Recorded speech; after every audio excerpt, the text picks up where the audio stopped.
Assalamualaikum warahmatullahi wabarakatuh. Waalaikumsalam. Saya ingin mengeluarkan unek-unek untuk Bapak penguasa atau pemerintahan sekarang ini. Anda ini sibuk dengan tahun depan ingin berkuasa lagi. Itu yang saya lihat sekarang ini.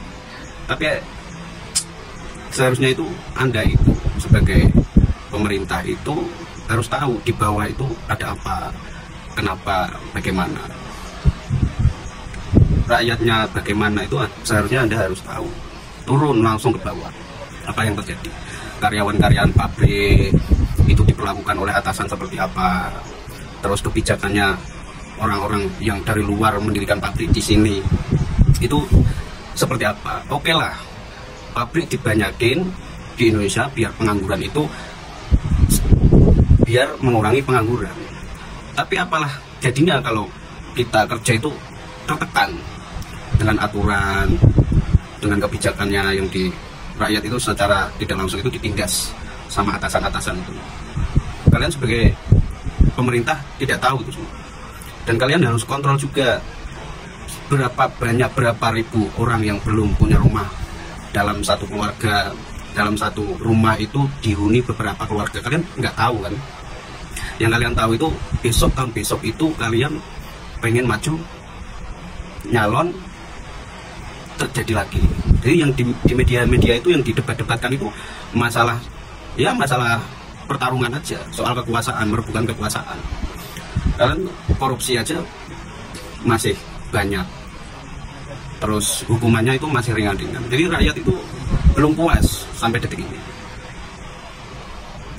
Jadi untuk pemerintahan sekarang itu harus turun langsung ke bawah, bukan turun terus masuk ke gorong-gorong, terus cari muka. Itu jangan, langsung turunnya itu ke lapangan, ke pabrik-pabrik, terus ke kelurahan, ke kabupaten, didatangi.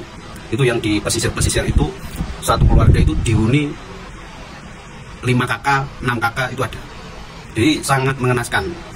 Katanya Indonesia itu kaya raya, kaya akan tanahnya, airnya, tapi banyak sekali rakyat yang masih hidup seperti itu. Jadi uripe saya kuruntelan dan pemerintah harus tahu itu. Katanya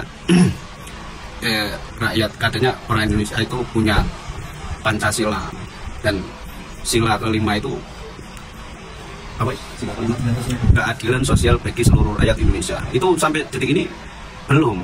Yang ada itu bukan bagi seluruh rakyat Indonesia, tapi bagi seluruh penguasa. Oke, terima kasih. Oke, terima kasih atas kritikan dan masukannya yang sangat tajam. Saya mengapresiasi dari sudut pandang Anda mengamati perkembangan politik kami di pemerintahan. Tapi ingat, Anda harus tahu medan yang terjadi di lapangan kepemerintahan itu gini. Negara kita itu negara demokrasi, dan urutannya ketika ingin berpolitik ataupun menjadi orang-orang yang berada di jajaran kepemerintahan, Anda semua itu harus masuk partai politik. Lah, sulitnya di kepemerintahan itu pada sistem politiknya. Orang-orang sudah masuk politik, tapi mereka lupa, teman-teman kita jajaran kepemerintahan itu lupa sama tujuan awal dia itu berpolitik. Dia lupa politik yang berintegritas. Justru mereka memikirkan kepentingan politiknya masing-masing. Dan yang terjadi di lapangan itu enggak sesimpel apa yang Anda lihat. Kami itu mempunyai pekerjaan sendiri. Kami fokus pada politik itu memang ketika ingin ada pemilihan doang. Coba manfaatnya apa coba? Saya ikut-ikutan politik dalam masa tidak ada pilkada. Kita nggak dapat pemasukan dong, kita kerja. Nah, untuk waktu untuk menelusuri ataupun merakyat, meneliti rakyat-rakyat bawah itu kita nggak ada waktu. Yang ada waktu itu partai yang terpilih. Nah, kita kan partai yang tidak terpilih. Terus ngapain gitu loh? Kita nggak dapat manfaat dari situnya. Nah, tuntutan Anda itu ditujukan pada partai-partai politik yang terpilih menjadi pejabat. Nah, kita nggak terpilih kok disuruh memikirkan kesejahteraan rakyat. Kita nggak ada waktu dong, kita kerja. Nah, nanti kalau musim pilkada kami gerak lagi, kami memikirkan bagaimana caranya politik kita terpilih. Lah baru kita memikirkan kesejahteraan rakyat. Gitu, terima kasih.